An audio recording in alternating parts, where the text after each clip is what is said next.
She was a happy baby. She was very peaceful, and she was a quick learner. 10-month-old Julia Barnett was just learning to talk and learning about all life had to offer. And she taught me a lot as a parent and as a mother. But on February 15th, Barnett's mother, Monica Morales, awoke to a mother's worst nightmare. She's not breathing. She was on her face. I'm scared. As if the trauma wasn't bad enough, Morales then had to wait. The fire department arrived within 1 minute and 43 seconds. You can hear them calling dispatch, desperately waiting for an ambulance. Yeah, we're doing our best to get somebody over there, sir. The dispatcher then calls a captain, not sure what to do. I've got an arrest going. My closest ambulance, I can't get anybody, is 64th and Washington. And that's going to be Northland.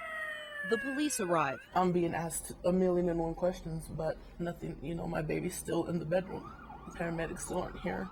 Eventually, a Denver ambulance breaks free from another call and responds.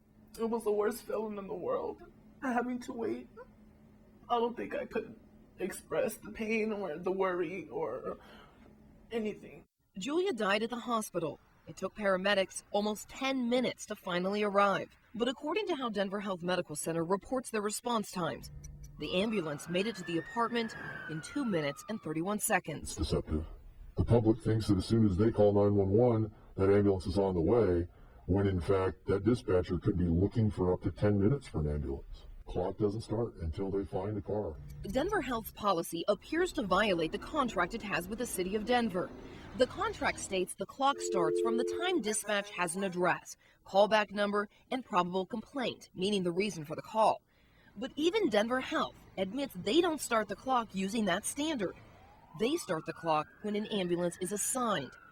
Denver Health says they respond 85% of the time, under 8 minutes and 59 seconds.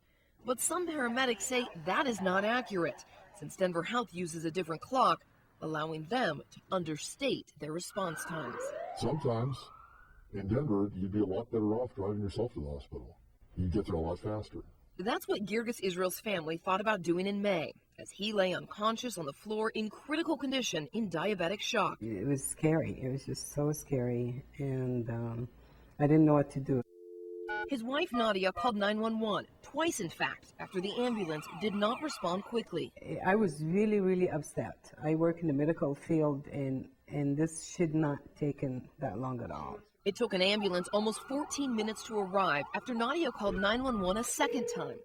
But according to Denver Health's clock, paramedics were at the home in just over 12 minutes. If he would have stayed like that for a few more minutes, he would have had either stroke, brain damage, or just would have been dead. No one knows if Julia's outcome would have been different had paramedics responded faster.